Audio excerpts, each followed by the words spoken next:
السلام عليكم ورحمة الله وبركاته. نحمده ونستعينه ونستغفره ونؤمن به ونتوكل عليه ونعوذ بالله من شرور أنفسنا ومن سيئات أعمالنا. من يهد الله فلا مضل له ومن يضلله فلا هادي له،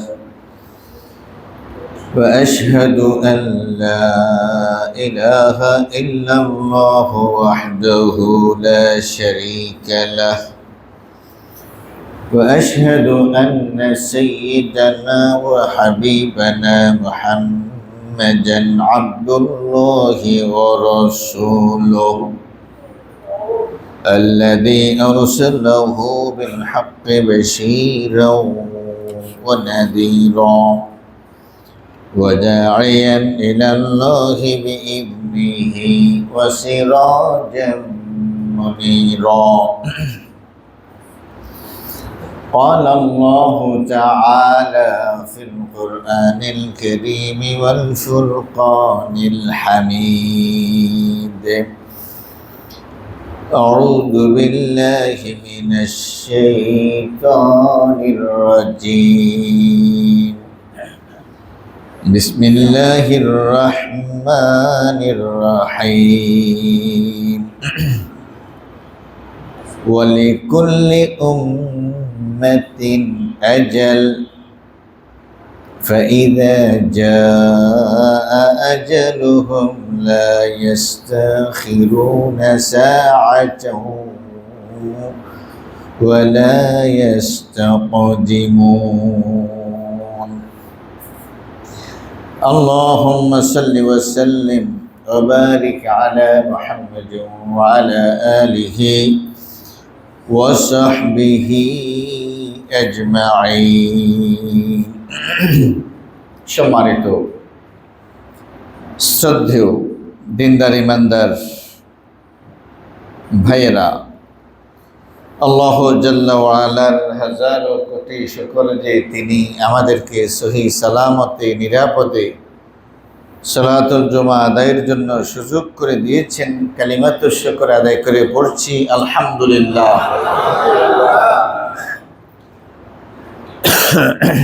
প্রিয় ভাইয়েরা, অনেকে আমার কাছে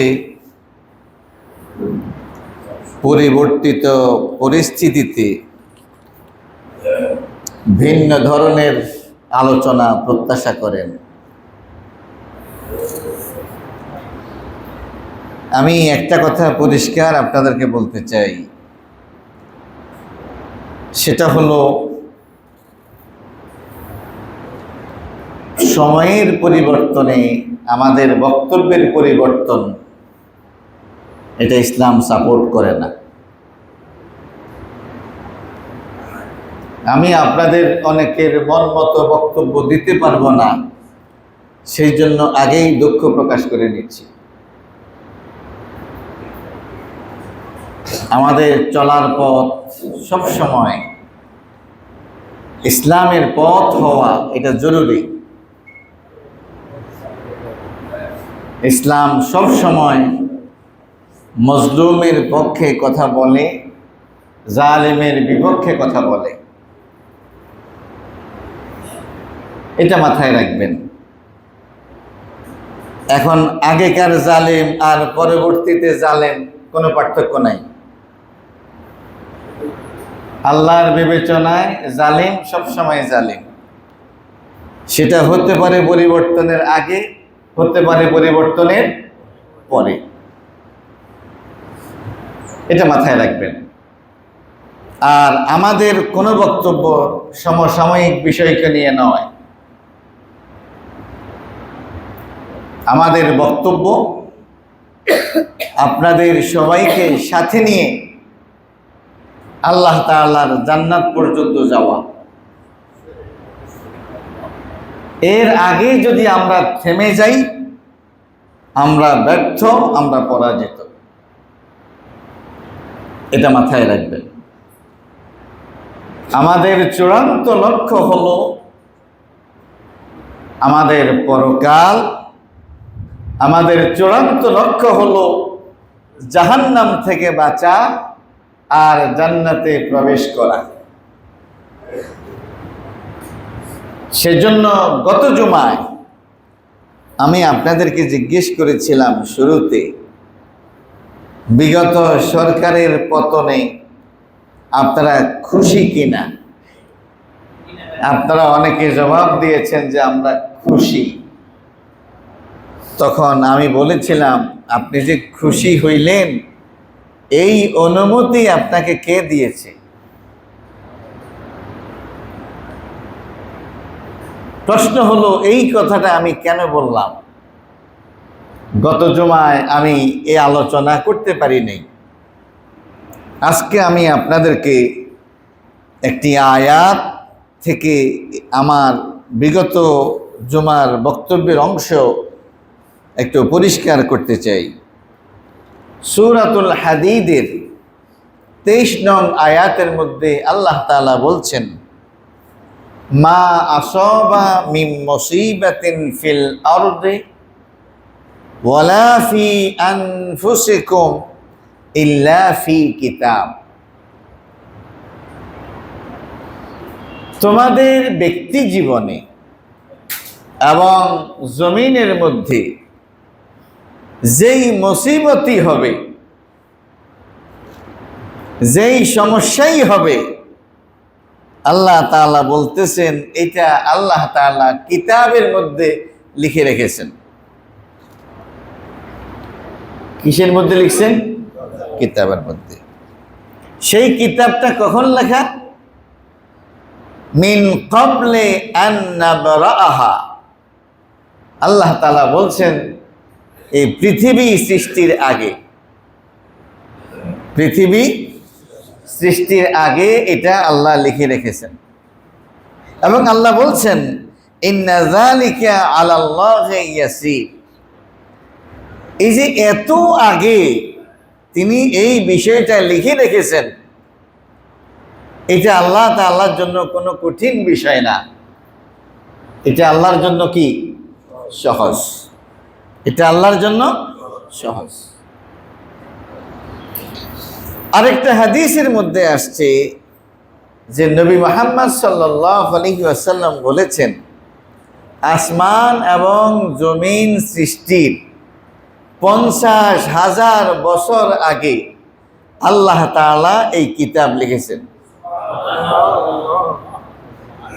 এই কিতাব মানে কোরআন শরীফ না, এই কিতাব মানে হলো তাকদীর। এই কিতাব মানে হলো পৃথিবীতে যা কিছু সংগঠিত হবে এই সবগুলো, সন, তারিখ, সময় সহ আল্লাহ তাআলা সবকিছু সেখানে লিখে দিয়েছেন। এই কথা বলার পর আল্লাহ বলতেছেন, কেন আমি এটা আগে লিখলাম? আল্লাহ বলতেছেন, লিকাই লা তাসাউ আলা মা ফাতাকুম, যাতে তোমাদের জীবন থেকে কোনো কিছু হারিয়ে গেলে তোমরা হতাশ না হও, ওয়ালা তাফরাহু বিমা আতাকুম,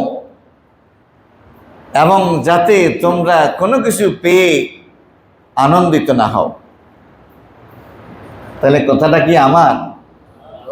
হ্যাঁ, কথাটা আমার না, কথাটা কার? আল্লাহ। আল্লাহ বলছেন খুশির সংবাদ পাইয়া খুশি হইবা না, হতাশার সংবাদ পাইয়া হতাশ হইবা না। কারণ খুশির সংবাদ এটা তোমার জন্য পরীক্ষা, হতাশার সংবাদ এটাও তোমার জন্য পরীক্ষা। তোমার পাস এবং ফেল নির্ভর করবে যদি পরীক্ষায় পাশ করো, যদি পরীক্ষায় পাশ করো। গতকালকে আমাদের পদ্মা সেতুতে একজন আইনজীবী রোড অ্যাক্সিডেন্টে মারা গেছে। জানেন আপনারা? কে কে জানেন? অনেকে জানেন, অনেকে জানেন না। গতকালকে একজন আইনজীবী পদ্মা সেতুতে রোড অ্যাক্সিডেন্টে মারা গেছে। আমি আজকে আসার সময়ও দেখলাম, আসার আগে, যে কিভাবে তিনি গাড়ি চালাচ্ছেন। সেতু প্রায় পার হয়ে গেছে, এরপরে গাড়ি সহ সাইডে পড়ে গেল এবং লাইট বন্ধ হয়ে গেল। এই লোকটা গতকালকে না পরশু আমাদের যে আইনমন্ত্রী এবং সাবেক প্রধানমন্ত্রীর শিল্প বিষয়ক উপদেষ্টা সালমান এফ রহমান, ওনাদেরকে যখন আদালতে নিয়ে যাওয়া হয় তখন এই আইনজীবী ডিম নিক্ষেপ করেছে ওনাদের প্রতি। তা আপনি যাদের প্রতি ডিম নিক্ষেপ করলেন, হতে পারে তারা আরো 10 বছর জীবিত থাকবে, হতে পারে আরো 12 বছর পরে তাদের ফাঁসি হবে, অথবা তারা বেকসুর খালাস হবে। আর আপনি সকালবেলায় ডিম মেরে বিকালবেলায় আপনার দুনিয়াতেই নেই।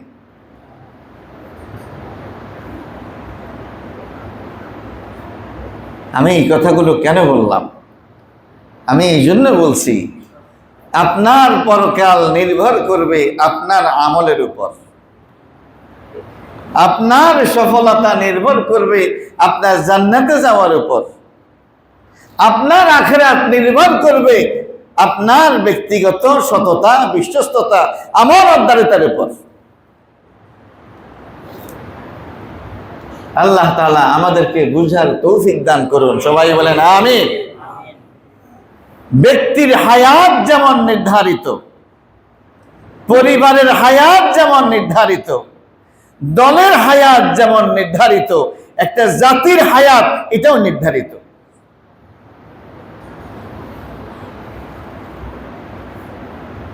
আল্লাহ তাআলা কোন জাতিকে কতদিন বাঁচাই রাখবেন, পৃথিবী সৃষ্টির হাজার হাজার বছর আগে আল্লাহ তাআলা তাকদীর নামক কিতাবের মধ্যে এটা লিখে রেখেছেন। আপনারা কোন বিজয়ের কথা বলছেন? বাংলাদেশ স্বাধীন হয়েছে, আপনারা বলতেছেন দ্বিতীয়বার বাংলাদেশ স্বাধীন হয়েছে।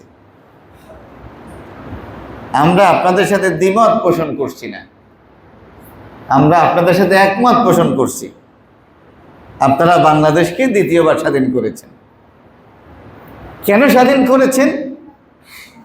আমাদের ছোট্ট ভাইয়েরা, আমাদের সন্তানরা আমাদেরকে বলেছে, মার্চ ফর কি? জাস্টিস। মার্চ ফর জাস্টিস, জাস্টিসের জন্য। জাস্টিস মানে কি? হ্যাঁ, জাস্টিস মানে কি? ন্যায় বিচার।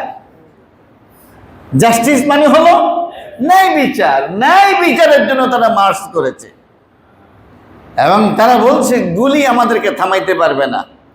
আসলেই তারা থামে নাই। আমাদের সাবেক স্বরাষ্ট্রমন্ত্রীকে একজন পুলিশ ভাই দেখাচ্ছেন যে সবচেয়ে ভয়ঙ্কর তত্ত্ব হলো, যার গায়ে গুলি লাগে কেবল সে সরে, যে মারা যায় কেবল সে পড়ে, যে আহত হয় কেবল সে পড়ে, বাকিরা দাঁড়িয়ে থাকে। এখন কি সবাইকে মেরে ফেলতে হবে? সবাইকে তো মেরে ফেলা সম্ভব না। আগে একটা সাউন্ড গ্রেনেড যখন ফুটতো, মুহূর্তের মধ্যে লক্ষ লোক সরে গেছে, কিন্তু এবার পোলাফাইন সরে না। কারণ আল্লাহর ফায়সালা, আল্লাহ তাআলা বিগত গভর্নমেন্টকে সিদ্ধান্ত নিয়েছেন এই তারিখে এই সময়ের মধ্যে বিদায় করবেন। ফায়সালা কার? আল্লাহ। ব্যর্থ হেফাজত, ব্যর্থ জামাত ইসলামী, ব্যর্থ বিএনপি, ব্যর্থ পরিচিত সমস্ত লিডাররা। আর এবারের আন্দোলনের নেতৃত্ব দিয়েছে স্যাংরা স্যাংরা ছেলেরা। হ্যাঁ, হুজুরকে ওয়াজ করতে দেখতেছি, এটা মূলত আল্লাহ তাআলা আবাবিল পাখি পাঠিয়ে দিয়েছেন। কোন স্বার্থপর, কোন লোভী এদেরকে কিন্তু আন্দোলনে খুব কম দেখা গেছে। নরসিংদীতে একজন আমাকে বললেন, আমি অনেকগুলো শহীদের বাড়িতে গিয়েছি, ম্যাক্সিমাম শহীদের অবস্থা হলো তার বাড়িতে বসার মতো কোনো অবস্থা নাই। গরিব, কি গরিব ম্যাক্সিমাম, মানে বাড়িতে যে আমাদেরকে বসাবে এই অবস্থা নাকি ছিল না, উনি বললেন। তাহলে এই পরিবর্তনের পিছনে পরিচিত কোন নেতার কোনো অবদান নাই, তাদেরকে আমরা দেখি নাই। এই যে আল্লাহর ফয়সালা, যে আল্লাহ তাআলা এই সময় পর্যন্ত এই গভর্নমেন্টের হায়াতকে বরাদ্দ করেছেন। এখন যে গভর্নমেন্ট আছে এটা আর যাবে না, এটা কিয়ামত পর্যন্ত থাকবে। এদের জন্য কোনো সময় নির্ধারণ নাই, আছে আছে। তো আল্লাহ তাআলা আপনাকে যেই সময়টা দিয়েছেন, এই সময়ে আপনার দায়িত্ব হলো জাস্টিস করে আল্লাহ তাআলার জান্নাতের মেহমান হওয়া। আল্লাহ না করুন, আল্লাহ না করুন, আল্লাহ না করুন, এই কাজটা যদি আপনি না করতে পারেন তাহলে আপনি তো আল্লাহর কোনো পরিচিত ব্যক্তি না, আপনি আল্লাহর কোনো আত্মীয় না যে আল্লাহ তাআলা আগের গভর্নমেন্টকে ধরছে আপনাকে ছেড়ে দিব যেহেতু আপনি আল্লাহর আত্মীয়। আল্লাহর কোনো আত্মীয় আছে? আছে আল্লাহর কোনো আত্মীয়? আল্লাহর আত্মীয় নাই, আল্লাহর পরিবার আছে। আল্লাহর কি আছে? পরিবার। রাসূল কারীম সাল্লাল্লাহু আলাইহি ওয়াসাল্লাম বলেছেন, আল খালকু আয়ালুল্লাহ, সৃষ্টি আল্লাহর পরিবার। সুবহানাল্লাহ বললেন। কে কে আল্লাহর পরিবার? এই তালিকায় শুধু মানুষ না, এই তালিকায় শুধু মানুষ না। হাদিসের মধ্যে দেখা যায় নবী মুহাম্মদুর রাসূলুল্লাহ সাল্লাল্লাহু আলাইহি ওয়াসাল্লাম বলছেন, এক লোককে শাস্তি দেওয়া হবে এই কারণে সে একটা বিড়ালকে কষ্ট দিয়েছে। কাকে কষ্ট দিয়েছে? সে বিড়ালকে বেঁধে রেখেছে, খাবার দেয় নাই, আবার ছেড়েও দেয় নাই। ছাড়লে সে নিজের খাওয়ান নিজে খাইতো, যেহেতু তুমি তাকে পালতেছো তাহলে তাকে খাওয়ান দাও। বিড়ালকে কষ্ট দিয়ে মারা হয়েছে। নবী মুহাম্মদুর রাসূলুল্লাহ সাল্লাল্লাহু আলাইহি ওয়াসাল্লাম আমাদেরকে বলেছেন, আল্লাহর পরিবারভুক্ত একজন সদস্যকে কষ্ট দেওয়া হয়েছে, আর এই কারণে আল্লাহ তাআলা তাকে শাস্তি দেবেন।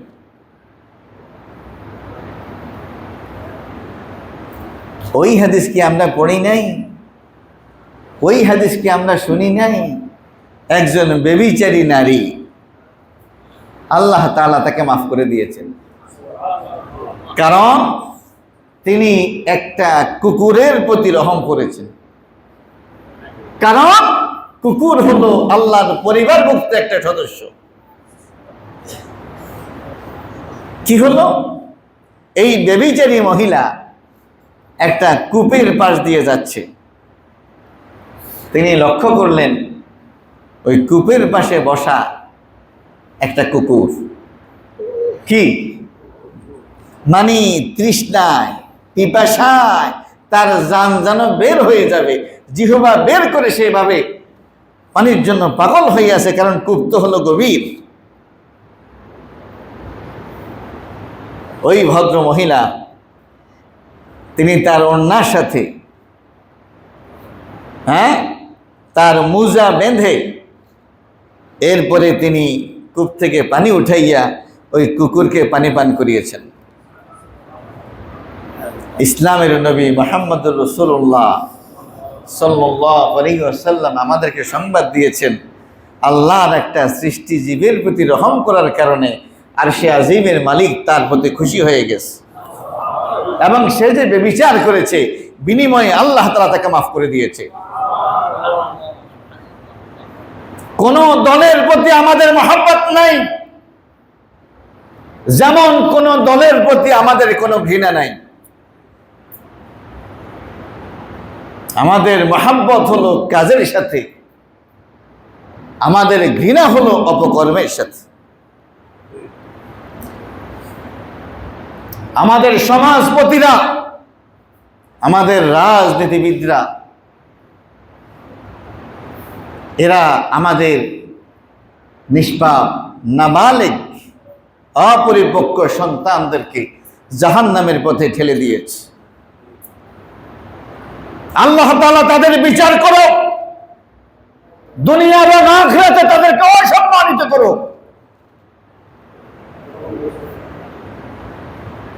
আবরার ফাহাদকে যারা খুন করেছে, এই খুনিরা সবাই ছিল বুয়েটের ছাত্র। বুয়েটের ছাত্র মানে কি? একটা ব্রিলিয়েন্ট স্টুডেন্ট, যাদেরকে নিয়ে বাবা মা স্বপ্ন দেখত যে আমার এই সন্তান একসময় বড় হয়ে এসে আমার দুঃখ গোছাবে, আমার কলিজা ঠান্ডা করবে, আমার মুখ উজ্জ্বল করবে। যেই প্রতিষ্ঠানে সন্তান পড়াশোনা করেছে সেই প্রতিষ্ঠান গর্ববোধ করে যে আমাদের এখান থেকে বুয়েটে কারা কারা চান্স পেয়েছে। এরকম আছে নাকি নেই? এই অবুঝ আমার এই ছোট ভাইদেরকে, এই সন্তানদেরকে অপরাজনীতির শিকার তারা হয়ে খুনের মতো মারাত্মক অপরাধে তারা জড়িয়ে পড়েছে।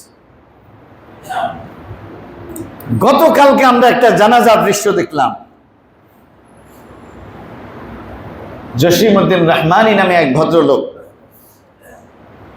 যাকে জঙ্গি হিসেবে আজকে তিনি 11 বছর পর্যন্ত জেলে আছেন। তার বড় বোন মারা গিয়েছে, পরে তাকে জেল থেকে বের করে প্যারোলে মুক্তি দিয়ে তার বোনের জানাজায় যাওয়ার সুযোগ করে দিয়েছে। তিনি সেই জানাজায় প্রায় 20 মিনিট পর্যন্ত কথা বলেছেন। অনেকগুলো কথার মধ্যে তিনি একটা কথা বলেছেন, আবরার ফাহাদের খুনিদের 5 জন তার পাশে ছিল। এই 5 জন ইতিমধ্যে পবিত্র কোরআন এই বয়সে মুখস্থ করতে সক্ষম হয়েছে।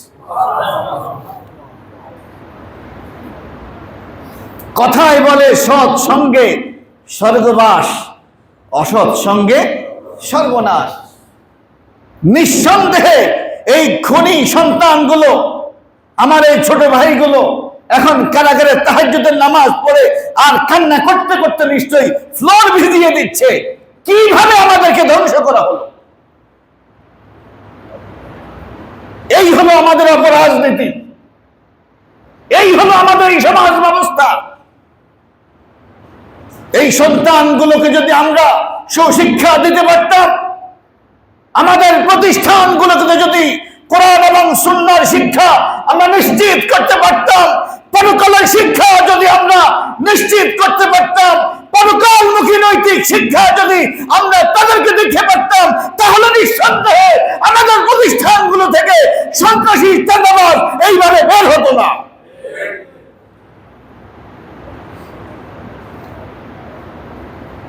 আমাদের বক্তব্য একেবারে পরিষ্কার এবং ক্লিয়ার। নতুন গভর্নমেন্টের কাছে আমরা যেটা চাই, সেই মনুষ্যত্বের মৃত্যু হয়েছে, যে আদর্শের মৃত্যু হয়েছে, আল্লাহর ওয়াস্তে আপনারা সেই জায়গায় কাজ করুন যে জাতির মানুষগুলো ছোটদেরকে স্নেহ করবে আর মুরব্বীদেরকে শ্রদ্ধা করবে। আমি খুব লজ্জিত হয়েছি। আমার কোনো বক্তব্য যদি এখানকার কোনো সমন্বয়ক শুনতে পারো, আল্লাহর ওয়াস্তে তোমরা তোমাদের সেন্ট্রাল এই বক্তব্য পৌঁছাইবা। নিঃসন্দেহে তোমরা জাস্টিসের নামে আমাদের সামনে এই বাংলাদেশ উপস্থাপন করো নাই। এত বড় দাঁড়িয়েওয়ালা এক মুরব্বীকে দেখলাম ছেলেরা কান্দের উঠবাস করাচ্ছে। এটা আল্লাহর শরীয়তের লঙ্ঘন, এটা আল্লাহর ইসলামের লঙ্ঘন। তুমি বলবা উনি তো আওয়ামী লীগ করে। আওয়ামী লীগ করলে একজন মুরব্বীকে অপমান করার অধিকার তোমাকে কে দিয়েছে? এটা কি জাস্টিস না যে নিজের হাতে আইন তুলে না দেয়া? তাহলে আগের গভর্নমেন্ট কি দোষ করছে?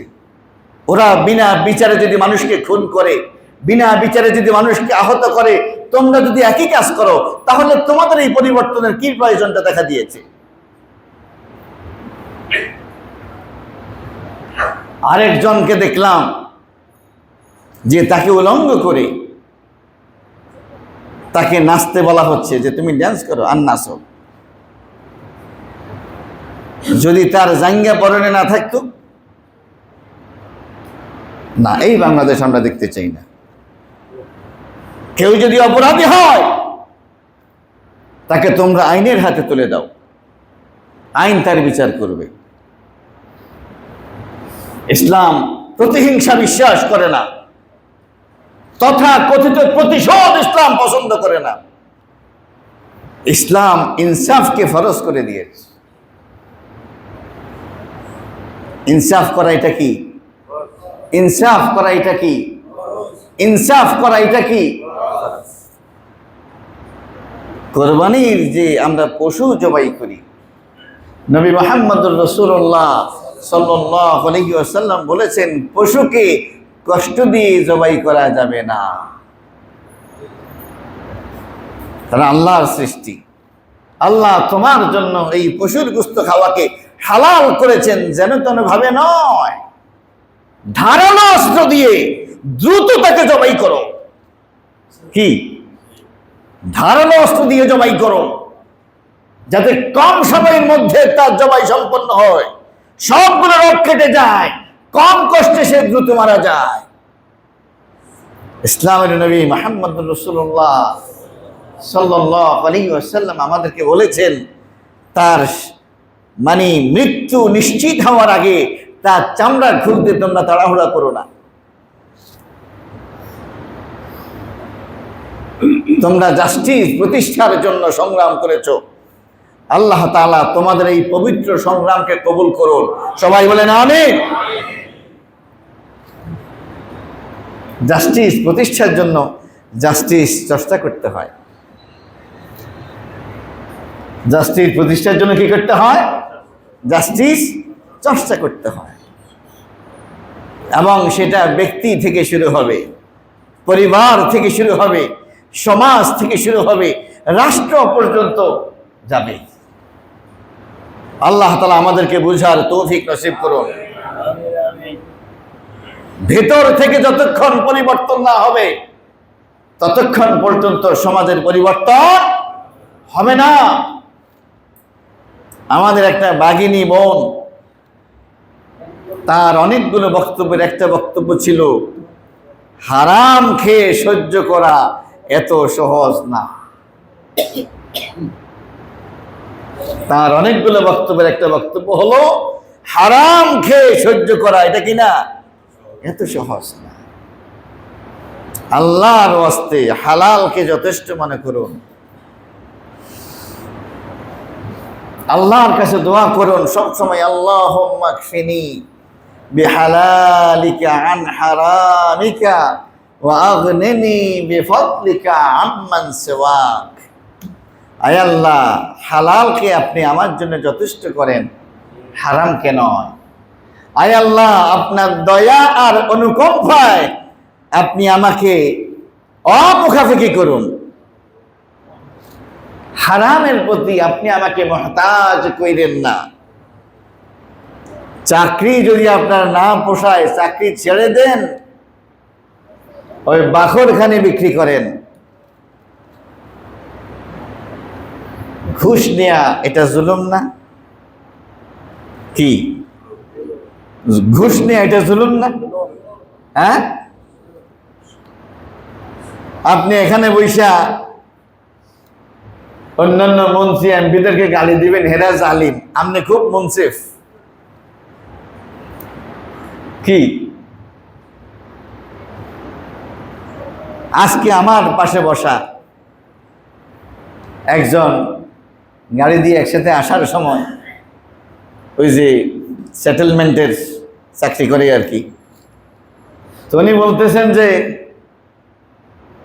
আমাদের স্যারে কইছে ডেলি 20টার বেশি উনি দলিল করবেন না। অন্য সময় প্রায় 120টার মতো করত, কারণ উনি 10টা থেকে 4টা পর্যন্ত ডিউটি করবেন, এরপরে আর ডিউটি করবেন না। তা আগে একটুগুলো কেমনে করছেন? কয় আরো অনেক কর্মচারী সেখানে আছে যাদের বেতন গভর্নমেন্ট দিত না, আমরা আমাদের রাষ্ট্রীয় অফিস থেকে দিতাম। এখন ফলাফল যেভাবে চাপ দিছে, যার অতিরিক্ত টেয়া নেওয়া যেত না, তো না নিলে তাদের বেতন আমরা কোত্থেকে দেব? উনি যুক্তি দিতেছেন। মানে ঘুরাইয়া ফিরাইয়া কিভাবে আগের অবস্থাতে নিয়ে যাওয়া যায়, আগের অবস্থাতে থাকা যায়। এই অবস্থার পরিবর্তন হওয়া দরকার। ও ভাই, হারাম খাইয়া নিজেও জান্নাতে যেতে পারবেন না, হারাম খাইয়া সন্তানগুলোকে নেককার বানাইতে পারবেন না, নামাজি বানাইতে পারবেন না, আল্লাহওয়ালা বানাইতে পারবেন না। একটা কথা মাথায় রাখেন, মানুষ কিন্তু বেশি খাইয়াই মরে, না খাইয়া কিন্তু মানুষ মরে না। না খাইয়া মানুষ মরে না, বরং যারা কম খায় তাদের হায়াত বেশি প্রাণবন্ত, এরা বেশি আবার গ্রিন, চির সবুজ, চির তরুণ। কিন্তু যারা বেশি খায় কম সময়ের মধ্যে, তারা কিন্তু কি হয়? ম্যাক্সিমাম হার্ট অ্যাটাকের কারণ কিন্তু এই অতিরিক্ত চর্বি টর্বি খাওয়া। আল্লাহ তাআলা আমাদেরকে বুঝার তৌফিক দান করুন। ও ভাই, আমরা তো তলে তলে প্রত্যেকেই কম বেশি জালিম। এই জুলুম থেকে আমাদের প্রত্যেকের সরে আসা উচিত। আল্লাহ তাআলা আমাদেরকে বুঝার তৌফিক দান করুন। আমার ওস্তাদ একদিন বলেছেন, আমার কোনো কর্মচারী যদি আমার কোনো ক্ষতি করে, আমার কোনো লস করে, আমি যদি তার কাছ থেকে কোনো প্রতিশোধ না নেই, তাহলে আল্লাহ তাআলা যেই পরিমাণ সে আমার ক্ষতি করেছে, এই পরিমাণ আল্লাহ তাআলা আমাকে পোষাই দেবে। আমার সে যে দুর্ক্ষতি করেছে, আমি যদি ওর বকা দেই, তাহলে আল্লাহ আমাকে পুরস্কারে দেবে না, আবার ধরবেও না। সে আমার যদ্দুর ক্ষতি করেছে, আমি যদি তার থেকে বেশি বকা তাকে দেই, তাহলে কিয়ামতের দিন এই যে আমি তাকে বেশি বকা দিলাম, বেশি কষ্ট দিলাম, আমার সওয়াব থেকে নিয়ে আল্লাহ তাআলা আমার ওই কাজের মহিলাটাকে দিয়ে দিবেন। হাদিসে কুদসির মধ্যে আসছে, আল্লাহ তাআলা বলছেন, ও গোলাম, আমি আমার উপরে হারাম করেছি, আমি আমার কোনো বান্দার প্রতি জুলুম করব না। ইন্নী হারামতু যুলমা আলা নাফসি। ও গোলাম, আমি আল্লাহর উপরে হারাম করেছি। আল্লাহর জন্য হারাম বলতে কিচ্ছু নাই, আছে? আল্লাহ বলতেছেন, আমি আমার উপরে হারাম করেছি, আমি আমার কোনো গোলামের উপর কখনো জুলুম করব না। ফালা তাজালামু, তোমরাও পরস্পরের প্রতি জুলুম করো না। আপনারা কি আমার কথা বুঝতেছেন? কথা বুঝতেছেন? এই জাস্টিস মানে হলো এটা, জাস্টিস মানে হলো এটা, ইনসাফ। জাস্টিস মানে হলো জুলুম না করা। আল্লাহ তাআলা আমাদেরকে বুঝার তৌফিক দান করুন। আমাদের ছেলেরা যে নতুন স্বপ্ন দেখে নতুন পৃথিবী গড়ার সিদ্ধান্ত নিয়েছে, আল্লাহ তাআলা তাদের এই সংগ্রামকে কবুল করুন। সবাই বলেন আমিন। তোমরা ছেলেরা 5 ওয়াক্ত নামাজ মসজিদের মধ্যে এসে পড়ো। যারা কোরআন পড়তে পারো না, আল্লাহর ওয়াস্তে তোমরা কোরআনের ছায়া তলে এসে যাও। তোমাদের এই সংগ্রাম শেষ নয়, আমাদেরকে বিশ্বযুদ্ধের মুখোমুখি হতে হবে। সারা দুনিয়ার মুসলমানরা, মুসলিম যুবকরা জেগে উঠেছে। ইসলামের নবী মুহাম্মদুর রাসূলুল্লাহ সাল্লাল্লাহু আলাইহি ওয়াসাল্লাম বলেছেন, শেষ জামানায় আবার ইসলামী খেলাফত প্রতিষ্ঠিত হবে। ইসলাম ছাড়া জাস্টিস প্রতিষ্ঠা হওয়া সম্ভব নয়। ইসলামের অপর নাম জাস্টিস, জাস্টিসের অপর নাম ইনসাফ, ইনসাফের অপর নাম ইসলাম। বুঝেন না এই কথা? ক্ষমতার পরিবর্তন আমাদের উদ্দেশ্য নয়, ব্যক্তির পরিবর্তন আমাদের উদ্দেশ্য নয়, দলের পরিবর্তন আমাদের উদ্দেশ্য নয়, আমাদের উদ্দেশ্য হলো নীতির পরিবর্তন, আমাদের উদ্দেশ্য হলো আদর্শের পরিবর্তন। কি বলেন ঠিক কিনা? আমাদের বুড়োদেরকে দিয়ে কিছু হবে না, এটা প্রমাণ হয়েছে।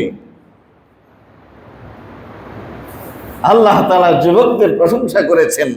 ইসলামের নবী মুহাম্মদুর রাসূলুল্লাহ সাল্লাল্লাহু আলাইহি ওয়াসাল্লাম যুবকদের প্রশংসা করেছেন, কারণ যুবকদের কারণেই পৃথিবীর পরিবর্তন সাধিত হয়েছে। সুবহানাল্লাহ।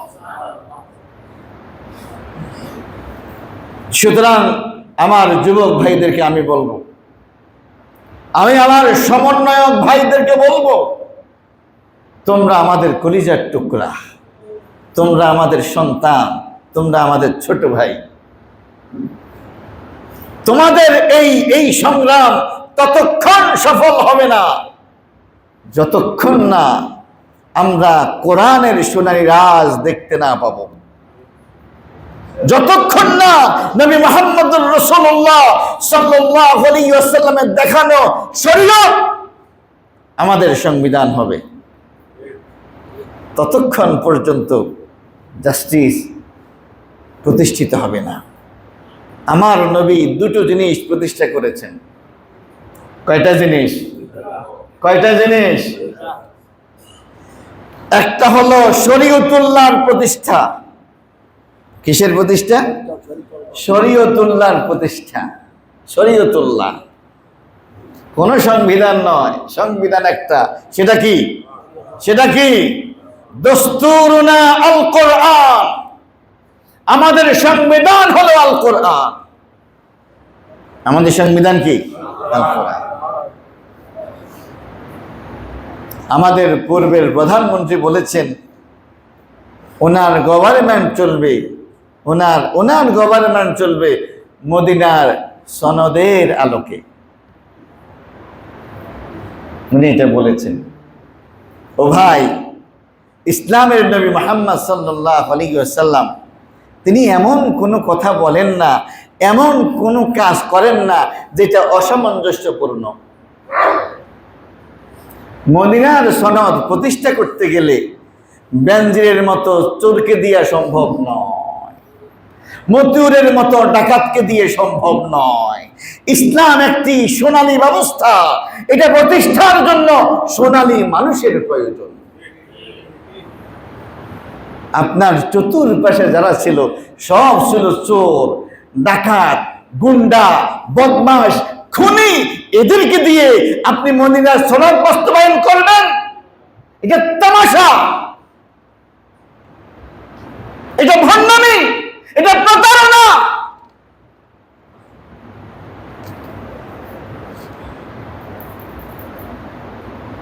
নবী মুহাম্মদ সাল্লাল্লাহু আলাইহি ওয়াসাল্লামের ওফাতের পর সর্বপ্রথম যিনি খলিফা হয়েছেন তার নাম কি? তার নাম কি? হযরতে আবু বকর সিদ্দিক রাদিয়াল্লাহু তাআলা আনহু। নবীদের পর মানব জাতির সবচেয়ে সেরা মানুষ হলেন হযরতে আবু বকর সিদ্দিক রাদিয়াল্লাহু তাআলা আনহু।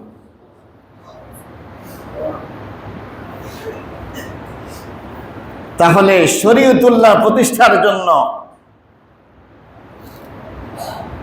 সোনালী মানুষ প্রয়োজন, আল্লাহ ভীরু মানুষ প্রয়োজন, সব মানুষের প্রয়োজন। কি বলেন ঠিক কিনা?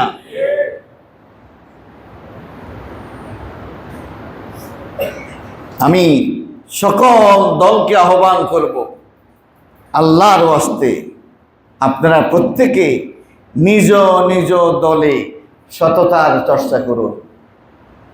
আমরা এদের মধ্যে যারা বেস্ট তাকে আমরা পছন্দ করে নেব।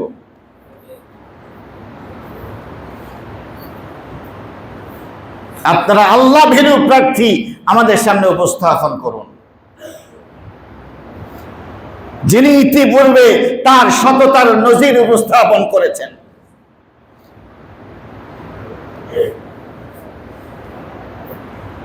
আবু বকর রাদিয়াল্লাহু তাআলা আনহু কেমন সোনার মানুষ, কেমন সোনার মানুষ। উনি মৃত্যুর সময় তার স্ত্রীকে জিজ্ঞেস করলেন, আমাদের ঘরে কি আছে কও দেখি। স্ত্রী বলল, কিচ্ছু নাই, বাইতুল মাল থেকে যেই সম্পদ আসতো আমি প্রতিদিন এক চিমটি করে রেখে দিতাম, ওইগুলা কিছু জড়ো হয়ে আছে, আপদকালীন সমস্যা মোকাবেলার জন্য এটা আমি জড়ো করেছি। হযরত আবু বকর সিদ্দিক রাদিয়াল্লাহু তাআলা বললেন, তাহলে তো বোঝা যায় প্রয়োজনের তুলনায় বেশি আমাদের ঘরে এসেছে, যেহেতু এটা জমা হয়েছে, এটা না হলেও আমাদের চলতো, যেহেতু এটা বেশি, এটা দ্রুত বাইতুল মালে ফেরত দিয়ে দাও। সুবহানাল্লাহ। মাযা খাসরাল আলাম বিইনহিতাতিল মুসলিমিন, মুসলমানদের পতনে বিশ্ব কি হারালো। কি কথা। হযরত আবু বকর বললেন, আমার মৃত্যুর পরে পুরাতন কোনো কাপড় দিয়ে তোমরা আমার দাফন করবা। সাথীরা বলল, কেন, নতুন কাপড় দিতে পারবো না? উনি বললেন যে নতুন কাপড় তো জীবিতদের বেশি প্রয়োজন, আমি তো মারাই যাচ্ছি, আমাকে নিয়ে আর এত বাহাদুরির দরকার কি? আমার আমল যদি খারাপ হয়, এই নতুন কাপড় আমার জন্য কি কল্যাণ বয়ে নিয়ে আসবে? পরের খলিফা হযরত ওমর, তার এই জায়গার মধ্যে একটা দাগ পড়ে গেছে, এই জায়গার মধ্যে, কারণ সব সময় তার আল্লাহর ভয়ে এই জায়গাটা ভিজা থাকতো, কখনো শুকাইতে পারতো না। তিনি বলতেন, পোরাতের কোলে কোনো কুকুর যদি না খেয়ে মারা যায়, আমি ওমরকে আল্লাহ তাআলার কাছে জবাবদিহি করতে হবে। আমরা তাদের উত্তরসূরি, নিঃসন্দেহে আমরা তাদের মতো হইতে পারবো না, নিঃসন্দেহে পারবো না, কিন্তু আমাদের মডেল কিন্তু ওইটা, আমাদের আদর্শ কিন্তু ওইটা। মার্কস আমাদের আদর্শ নয়, লেনিন আমাদের আদর্শ নয়, ৭২ সংবিধান আমাদের আদর্শ নয়, জিয়া নাজিব আমাদের আদর্শ নয়। আমাদের আদর্শ হলো নবী মুহাম্মদুর রাসূলুল্লাহ সাল্লাল্লাহু আলাইহি ওয়াসাল্লাম। যতক্ষণ পর্যন্ত সেই দিকে আমরা নজর না দিতে পারবো, আল্লাহর কসম, দুনিয়াতেও আমরা ক্ষতিগ্রস্ত হব, পরকালেও আমাদেরকে জাহান্নামে জ্বলতে হবে। আল্লাহ তাআলা আমাদেরকে মহা সত্য উপলব্ধি করার তৌফিক নসিব করুন। আমিন। ওয়া সাল্লাল্লাহু তাআলা।